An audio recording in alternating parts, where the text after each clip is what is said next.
പുതിയകലാ സമിതി ഉണ്ടായിരുന്നു. പുതിയകലാ സമിതിക്ക് നാടകവുമായി ബന്ധപ്പെട്ട് വലിയ രീതിയിൽ, കാരണം നമ്മുടെ ജനതാ ഹാർഡ്വേഴ്സ് എന്നുള്ളൊരു ഹാർഡ്വേഴ്സ് ഉണ്ട്, അതിൻ്റെ സമിതിയുടെ ഓഫീസ് പൊതുവായിട്ട് കൂടെ ഇടതുപക്ഷ രാഷ്ട്രീയമായിട്ട് വലിയ ബന്ധമുണ്ടായിരുന്നു. അവർ KSYFിൻ്റെ പഴയ ഒരു കളിപ്പറമ്പിലെ നമ്മുടെ P. കൃഷ്ണൻ മുതൽ സുധാകരൻ മുതൽ ഭീമോദ് മുതൽ ഇങ്ങോട്ടുള്ള റബ്ബർദാമോദരൻ മുതൽ ഇങ്ങോട്ടുള്ള വലിയ ഒരു ടീമിൻ്റെ സജീവമായ രാഷ്ട്രീയ ഇടപെടൽ. ഇനി ഇതിനെ മാറ്റി കഴിഞ്ഞാൽ നമുക്ക് പിന്നെയും നമുക്ക് ഇങ്ങോട്ട് എടുത്തു കഴിഞ്ഞാൽ കളിപ്പറമ്പിൻ്റെ സാമൂഹ്യ മണ്ഡലത്തെ രൂപീകരിച്ചെടുക്കുന്ന ഒരു വലിയ ചർച്ചകൾ. അത് മാത്രമല്ല, എൻ്റെ ഓർമ്മയിൽ എന്താ കളിപ്പറമ്പ് ബദരിയ ഹോട്ടലുണ്ട്. ബദരിയ ഹോട്ടലിൻ്റെ മുന്നിൽ ആ പൊതുയോഗം നടക്കുന്ന ആ പ്രോഗ്രാമിൽ ഗംഭീരമായ ഒരു പ്രസംഗം നടക്കും. ആ പ്രസംഗം നടത്തി കഴിഞ്ഞാൽ പിറ്റേന്ന് വിഒ ആന്റണിയുടെ വേറൊരു പ്രസംഗം നടക്കും.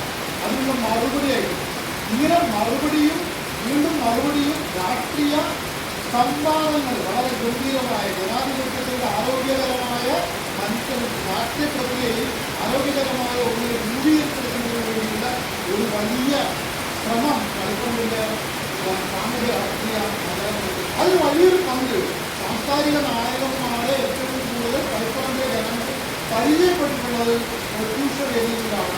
ചുമ്മാവേദിയോട് മുകളിൽ പാരമ്പര്യത്തിലേക്കാണ് കഴിയില്ല. ഇവരുമായി ജൈത്രയാത്ര 12 വർഷം കഴിഞ്ഞ ജൈത്രയാത്ര തുടരുകയാണ്. അപ്പോൾ വിവിധ വൈവിധ്യങ്ങളായ മേഖലകളിലൂടെ, അതായത് പ്രസംഗമായാലും പൊതുചർച്ചയായാലും വിദ്യാഭ്യാസ നമ്മുടെ സംഘടന വളരെ വ്യത്യസ്തമായ രീതിയിൽ ഈ കളിപ്പറമ്പിൻ്റെ ഹൃദയഭാഗത്തിലൂടെ അത് കടന്നു പോവുകയാണ്. അപ്പോൾ ഇന്നത്തെ ഒരു മുഖത്ത് വെച്ചാൽ മഹേശ്വരൻ മാഷ് ഈ ഗ്രൂപ്പിൻ്റെ സീനിയർ മെമ്പർ. അപ്പം അദ്ദേഹത്തിൻ്റെ സംസാരം വളരെ നന്നായി. നമ്മൾ കേക്ക് കൊടുക്കുന്നതൊന്നുമല്ല. ഇന്ന് നമുക്ക് നമ്മുടെ സീനിയർ എന്ന മെമ്പർ എന്ന രീതിയിൽ മഹേശ്വരൻ മാഷ് നമുക്കിന്ന് കൊടുക്കാൻ പറ്റിയ ഏറ്റവും വലിയ ഗിഫ്റ്റാണ്. ഇത് നമ്മളെല്ലാവരും വിട്ടുപോയി നമ്മളെ ലഭിച്ചിട്ട്. അപ്പോൾ നമ്മളത് ഒന്നിച്ച് ഭക്ഷണം കഴിക്കും. വല്ലമേ മമ ജീവിതം ഇല്ലത്തിൽ യാതനായിട്ടും ഇന്റെ ശാന്തി ഒരിക്കലും ഇല്ലായ്മ വ്യതിരിച്ചിലും വല്ലമേ മമ ജീവിതം. വേദം ചൊല്ലിപ്പഠിച്ചിട്ടും വേദന കന്ത്യമില്ലമേ. വേദം ചൊല്ലിപ്പഠിച്ചിട്ടും വേദന കന്ത്യമില്ലമേ.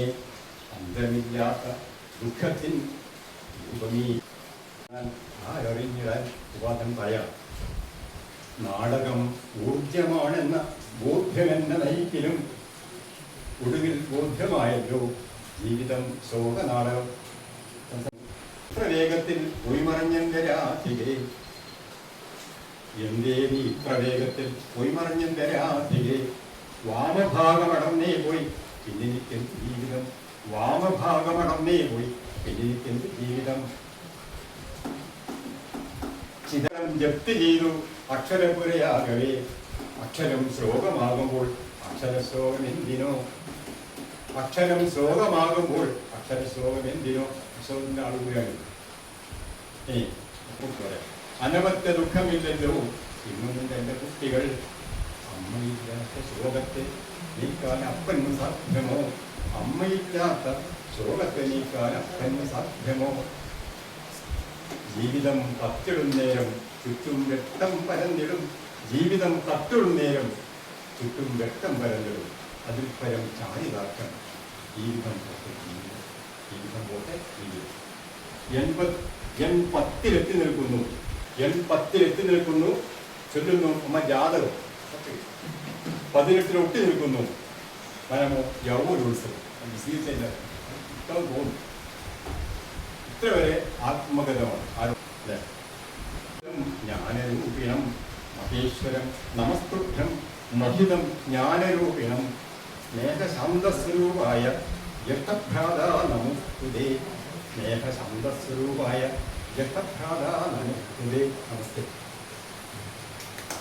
പല അനുഭവങ്ങളും നമ്മൾ വിലയിരുത്തുന്നുണ്ടാവും. ഈ സുന്ദരിയ കണ്ണാടിയിലെ ബിംബം പോലെ എന്നൊക്കെ ഉപനിഷത്തൊക്കെ പറയുന്നുണ്ട്. മനുഷ്യന്റെ സ്വത്വത്തിൽ പലതരായി കാണുന്നവർ കേൾക്കുന്നവർക്ക് വ്യത്യസ്തമായ കാഴ്ചകളുണ്ട്. അപ്പോൾ മാഷെ വളരെ വൈകി പരിചയപ്പെട്ട ഒരാളാണ്.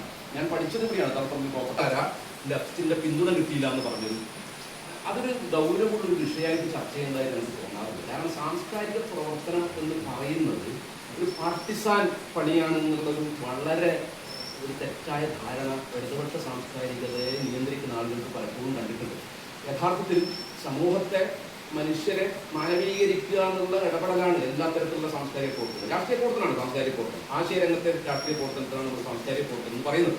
പക്ഷെ നമ്മൾ പലപ്പോഴും സാംസ്കാരിക പ്രവർത്തനം എന്ന് മനസ്സിലാക്കി വെച്ചിട്ടുള്ളത് ഈ കെട്ടുകാഴ്ചകൾ ഇങ്ങനെ എന്തെങ്കിലും സാംസ്കാരിക സായം എന്നൊക്കെ പറഞ്ഞ് കുറേ സിനിമാറ്റിക് ഡാൻസ് ഉള്ളൊരു പാട്ടുമൊക്കെയാണ്. അത് കലയാണ്. തീർച്ചയായിട്ടും കലക്കതിൻ്റെതായ സാമൂഹ്യ ഇടപെടലുകളുടെ സാധ്യതകൾ ഉണ്ടെങ്കിൽ പോലും ഈ മറ്റു പല നിലകളിൽ സമൂഹത്തെ എങ്ങനെയാണ് കുറച്ചുകൂടി മികച്ച ഒരു സമൂഹമാക്കുക എന്നുള്ളത്, മനുഷ്യൻ്റെ ഉള്ളിലെ മാനവികതയെ എങ്ങനെയാണ് കുറച്ചുകൂടി സജീവമാക്കുക എന്നുള്ള നിലക്ക് പുസ്തകം കൊണ്ടോ വർത്തമാനം കൊണ്ടോ ജീവിതം കൊണ്ടോ ഒക്കെ ഇടപെടുന്ന എല്ലാ മനുഷ്യരും നടത്തുന്ന ആ പണിയാണ്. അതൊരു ഇടതുപക്ഷ പ്രവർത്തനം കൂടിയാണ്. ഇടതുപക്ഷത്തിൻ്റെ മറ്റൊരു അർത്ഥം മാനവികത ആണ്. അപ്പം അതുകൊണ്ട് പക്ഷെ അങ്ങനെ ചെയ്യുന്നതിനെ ഒന്നും ആളായാലാണ് അയാൾ ഇടതുപക്ഷാവുക, അല്ലെങ്കിൽ അവർ ചെയ്യുന്നതാണ് സാംസ്കാരിക പ്രവർത്തനം എന്നൊക്കെയുള്ള ശുദ്ധ തെറ്റായ കാര്യങ്ങൾ പലപ്പോഴും മുഖ്യധാര ഇടതിൻ്റെ ഭാഗത്ത് ഞാൻ ഇടതുപക്ഷത്തിൻ്റെ ഭാഗം നിൽക്കുന്ന ആളാണ്, പാർട്ടിയുടെ അംഗമായിട്ടൊരാളാണ്. അതെ, അതിനകത്ത് നമുക്ക് നമ്മൾ കാണുന്നുണ്ട്. അപ്പോൾ അതൊന്നും മാഷ് നടത്തിയിട്ടില്ല, എനിക്കറിയില്ല. അദ്ദേഹത്തിൻ്റെ ഈ അടുത്താണ് ഞാൻ മാഷെ കുറിച്ച് കൂടുതലായിട്ടും അറിയുന്നത്. മാഷുമായിട്ട് നേരിട്ട് പരിചയമായതിനു ശേഷം ഞാൻ പറയുന്നത്, മാഷ പക്ഷേ ദൂരത്ത് ഞാൻ കണ്ടിട്ടുണ്ട്, പുസ്തകം വായിക്കാൻ സ്ഥിരമായിട്ട് കാണാറുണ്ട്, സംസാരിച്ചിട്ടുണ്ട്, അങ്ങനെയാണ് അറിയുള്ളൂ. പൊതുവെ അധ്യാപകരെന്ന് പറയുമ്പോൾ എനിക്ക് അത്ര മതിപ്പുള്ളൊരു വിഭാഗം ഉള്ള കാര്യം ഞാൻ പറയും. ഞാനൊരു അധ്യാപക വിരുദ്ധനാണെന്ന് പൊതുവെ എൻ്റെ നാട്ടിൽ വർത്താൻ. അതിനൊരു കാരണം എന്താണെന്ന് വെച്ചാൽ വലിയ തോതിൽ കുട്ടികൾ ഈ കാലഹരണം വന്ന ഈ സദാചാര സങ്കല്പങ്ങൾ ക്ലാസ് മുറിയിലൂടെ പുതിയ തലമുറയിലേക്ക് ഇങ്ങനെ അടിച്ചു കേൾക്കുന്ന ഒരു പിന്തിരിപ്പൻ ഒരു ഇടമായിട്ട് ക്ലാസ് മുറിയെ മാറ്റുന്ന അധ്യാപകരെയാണ് ഭൂരിപക്ഷം ഞാൻ കണ്ടിട്ടുള്ളത്. അവർക്ക് അവരുടെ ഏതോ കാലത്ത് സ്തംഭിച്ച് നിൽക്കുന്നവരായതുകൊണ്ട് ഏറ്റവും പുതിയ തലമുറയെ മനസ്സിലാക്കാൻ കഴിയാതിരിക്കുക, പിന്നെ ഈ കെട്ട് ചീഞ്ഞ ഈ സദാചാരത്തിൽ ചുറ്റിത്തിരിയുക, ഈ വിദ്യാഭ്യാസം അവരെ ഒരു നിലയിൽ ഒരു ആധുനികരാക്കുന്ന ഞാൻ കണ്ടിട്ടില്ല. ചിന്താപരമാണ് അതിൻ്റെ പ്രശ്നം. ഇപ്പം ഒരു പുറത്തുള്ളൊരു വ്യക്തിയാണെന്ന് പ്രശ്നമൊന്നുമില്ല, പക്ഷേ ഒരുപാട് തലമുറകളെ കൈകാര്യം ചെയ്യുന്ന, അതുകൊണ്ടാണ് കുഞ്ഞാമൻ പറയുന്നത് എന്നെ ബഹുമാനിക്കരുതെന്നാണ് ആദ്യം വിദ്യാർത്ഥികളോട് പറയുന്നത്. എന്നെ നിങ്ങൾ ആരും ബഹുമാനിക്കരുത് എന്ന് എം കുഞ്ഞാമൻ ടാറ്റ ഇൻസ്റ്റിറ്റ്യൂട്ടിൽ പോയപ്പോൾ പറഞ്ഞായിട്ട് അതിൻ്റെ ആത്മഹത്യക്കാണ്. ഈ ബഹുമാനിക്കുക എന്ന് പറഞ്ഞാൽ അതിൻ്റെ മോശം ഏർപ്പാടാണ്. പക്ഷേ ഞാൻ അതിനേക്കാൾ എന്തോ ഇല്ല ആളാണെന്നൊരു തോന്നലാണ് എന്നെ ബഹുമാനിക്കുക എന്ന് പറഞ്ഞാൽ. ജനാധിപത്യ പല അധ്യാപകരും അങ്ങനെയാണല്ലോ, അവരെ കാണുമ്പോൾ മുണ്ടഴിച്ചിടുക അല്ലെങ്കിൽ അങ്ങനെ ഇങ്ങനെ വിനീതരാകുക എന്നൊക്കെ പറയുന്നത് എന്തോ അഭിമാനകരമായ സംഗതി. എപ്പോഴും എൻ്റെ ഉള്ളിൽ ഒരു മുൻവിധി അങ്ങനെ ഉണ്ടായിരുന്നു മാഷ്. പക്ഷേ മാഷ് അങ്ങനെ അല്ലെന്നും മറ്റ് വലിയ ഉന്നതമായ ചിന്തയും ജീവിതവും അതൊരു പ്രധാന ഘടകമാണ്. നമ്മളെല്ലാവരും പ്രസംഗിക്കാൻ എളുപ്പമാണ്. ഞാൻ എൻ്റെ ജീവിതത്തിൽ വലിയ വെല്ലുവിളികൾ അങ്ങനെ നേരിട്ടു. ചില സന്ദർഭങ്ങളിൽ എൻ്റെ മകളുടെ പോകാം, അല്ലെങ്കിൽ എൻ്റെ വീട്, എൻ്റെ വീട്ടിൽ നിവർന്നാണ് നിൽക്കും, കുനിയുന്നത് കണ്ടിട്ടില്ല. തീഷ്ണമാണ് നോട്ടം, ഉള്ളിൽ ആർദ്രതയുണ്ട്. ചുണ്ടിലെ ചിരിയിൽ നിന്നും കോരിയെടുക്കാനുണ്ട് ഒരുപാട്. ശബ്ദം ചാട്ടുളിയാണ്, മുങ്ങിയെടുക്കാനുണ്ട് വിത്തുകളേറെ.